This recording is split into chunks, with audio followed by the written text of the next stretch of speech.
সাল্লাল্লাহু আলাইহি সাল্লাম নিজেও ইবাদত করতেন, তার পরিবার পরিজন স্ত্রী সন্তান সকলকে জাগিয়ে দিতেন, সাহাবায়ে কেরামদেরকে জাগিয়ে দিতেন। কেননা আল্লাহর নবী ছিলেন পরিবারের প্রধান, রাষ্ট্রের প্রধান, তার এটা দায়িত্ব ছিল। আল্লাহ নবী বলতেন জাহান্নাম থেকে বাঁচো, জাহান্নাম থেকে বাঁচো। পরিবার পরিজনকে, আপনার সন্তানকে, আপনার স্ত্রীকে, আপনার কন্যাকে জাহান্নাম থেকে বাঁচানোর দায়িত্ব আপনার, আমার নয়, মসজিদের ইমাম সাহেবের নয়। ইমাম সাহেবের কাজ হচ্ছে নসিহাতমূলক কথা বলা, নসিহা করা। ইমাম সাহেবের কাজ হচ্ছে সঠিক পথ দেখাই দেওয়া। কিন্তু আপনার পরিবার, আপনার সন্তান, আপনার স্ত্রীকে জাহান্নাম থেকে বাঁচানোর দায়িত্ব কার? পরিবার প্রধানের দায়িত্ব।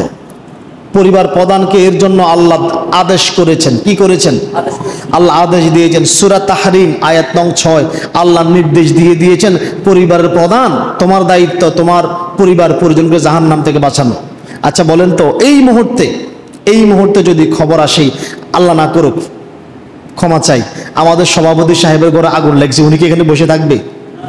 কেন বসে থাকবে না? আরে আমার ঘরে আমার ছেলে আছে, মেয়ে আছে, স্ত্রী আছে, কি বলে রে, নিজে আগুনে ঝাঁপাই পড়ে আগে তাদেরকে উদ্ধার করবে, করবে না? উদ্ধার করবে না? তাহলে আমরা কি কেউ চাই আমার সন্তান জাহান্নামের আগুনে নিক্ষিপ্ত হোক? আমরা কি কেউ চাই আমার বোন, আমার মা, আমার স্ত্রী জাহান্নামে নিক্ষিপ্ত হোক? কেউ চাই না। কিন্তু ঠিকই আমরা তাদেরকে ইসলামের দিকে আহ্বান করি না, আমরা পরিবার প্রধান হয়ে তাদেরকে জাহান্নাম থেকে বাঁচার জন্য আদেশ দিচ্ছি না।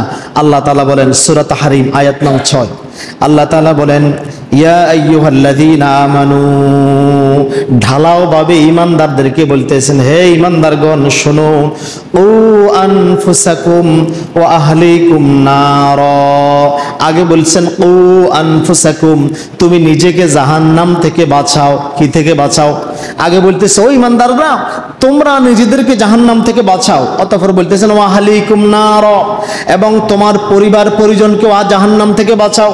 তুমি শুধু নিজে মসজিদে বসে বসে জিকির করবা, মসজিদে বসে বসে কোরআন তেলাওয়াত করবা, তুমি শুধু মসজিদে সারাদিন পড়ে পড়ে গোলামি করবা, এটা বলে নাই।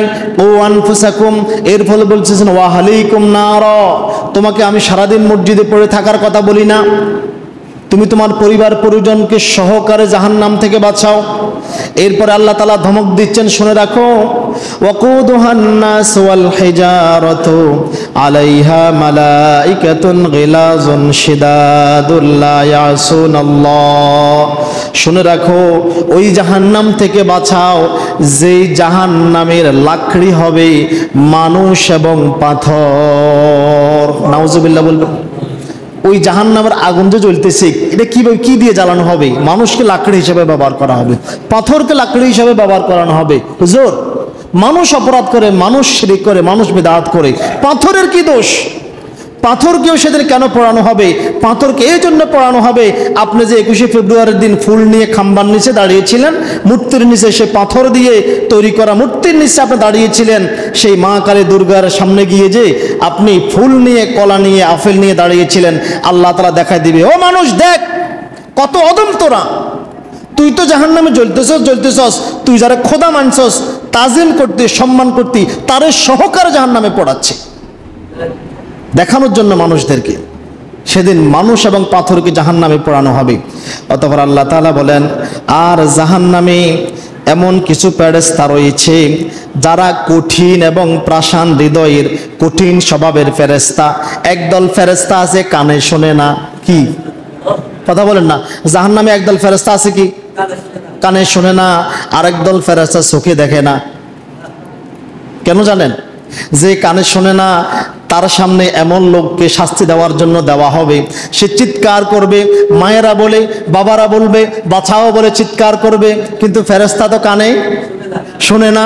ফেরেশতা বলবো অয় নো, আরো জোরে দিবার লাই কয়, বুঝেন নাই? আবার একদল ফেরেশতা থাকবে, তাদেরকে দায়িত্ব দেওয়া হবে, তো ওদের কাজ হচ্ছে এই মানুষের মধ্যখানে সিরবি, করাত দিয়ে কি করব? সিরবো। হে কানা, হে দেখে না, তার কাজে হচ্ছে করাতিটা টানা, তার কাজটাই হচ্ছে কি করাত টানা। সে দেখবে না কি ছিটতেছে, সেটা দেখবে না। জাহান্নামে এমন কঠিন কঠোর স্বভাবের ফেরেশতাদেরকে আল্লাহ তাআলা রেখে দিয়েছেন। অতঃপর আল্লাহ তাআলা মা আমারাহুম, আমি তাদেরকে যে আদেশ দিই তারা সে আদেশ পালন করে, ওয়ায়াফালুনা মা ইউমারুন, তারা কখনোই আমার আদেশের বাহিরে কোনো কিছুই করে না।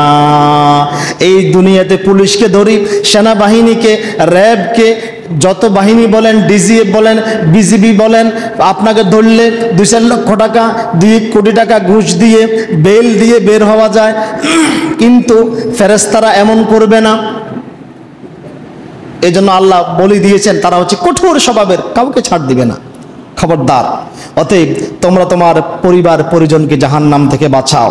ইবাদতের মহিমান্বিত সময় আমরা ব্যস্ত হয়ে পড়ি, কেউ পুরুষরা ব্যস্ত হয়ে ব্যবসা বাণিজ্যে, কিসে কিসে কথা বলেন, কিসে ব্যবসা আমরা ব্যস্ত হয়ে পড়ি?